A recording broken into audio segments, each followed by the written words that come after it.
नमस्कार मित्रांनो, आपण वोटर कार्डमध्ये करेक्शन घर बसता करू शकता। याच्यामध्ये आपल्याला आपले नाव, फोन नंबर किंवा फोटो याच्यामध्ये आपण करेक्शन करू शकता। तर सर्वात प्रथम आपल्याला वोटर हेल्पलाइन हे ॲप ओपन करून घ्यायचे आहे।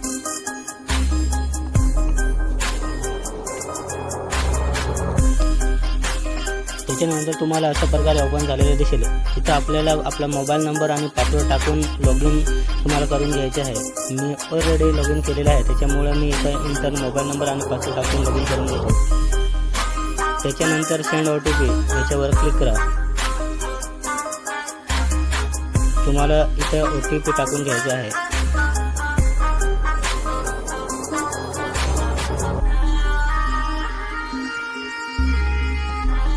त्याच्यानंतर लॉगिन नाव याच्यावर क्लिक करा।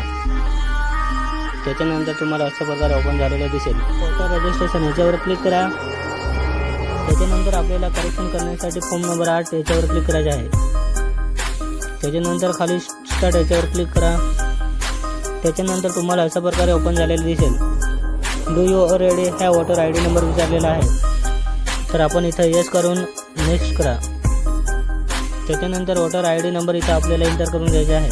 तुमचा जो पण असेल तर तुम्ही इथं एंटर करून घ्या।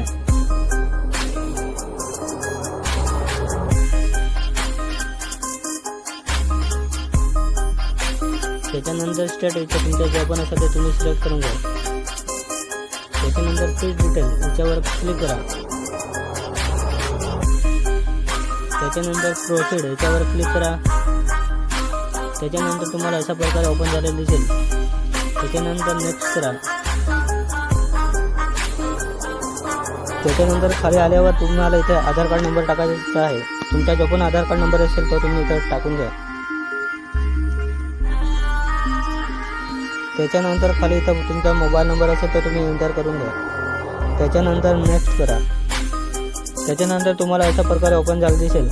त्याच्यामध्ये आपल्याला करेक्शन करण्यासाठी इथं दुसरा ऑप्शन सिलेक्ट करायचा आहे आणि नेक्स्ट करा। त्याच्यानंतर तुम्हाला अशा प्रकारे ओपन झालं दिसेल। तुम्हाला कशामध्ये करेक्शन करायचे आहे, नावामध्ये करायचे आहे किंवा मोबाईल नंबर, फोटोमध्ये किंवा ॲड्रेस, तुम्हाला ज्याच्यामध्ये पण करायचे असेल तुम्ही इथं सिलेक्ट करा आणि नेक्स्ट करा।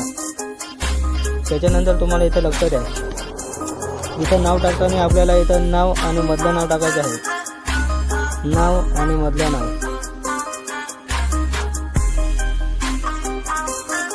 इथं मराठी येऊन जाईल।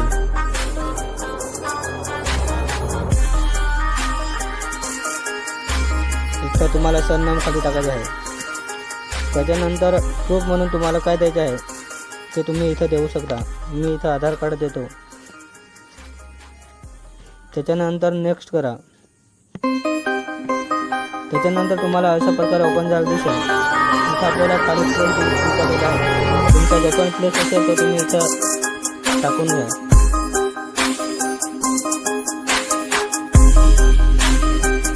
त्याच्यानंतर डन करा। डन केल्यानंतर तुम्हाला मेसेज येईल, थँक्यू असा तुम्हाला मेसेज येईल। आणि त्याच्यानंतर तुम्हाला खाली रिफ्रेश ID नंबर विचारलेला आहे, तर त्याचा स्क्रीनशॉट मारून ठेवा, जेणेकरून तुम्हाला ट्रॅक स्टेटस बघण्यासाठी तो कामात येईल।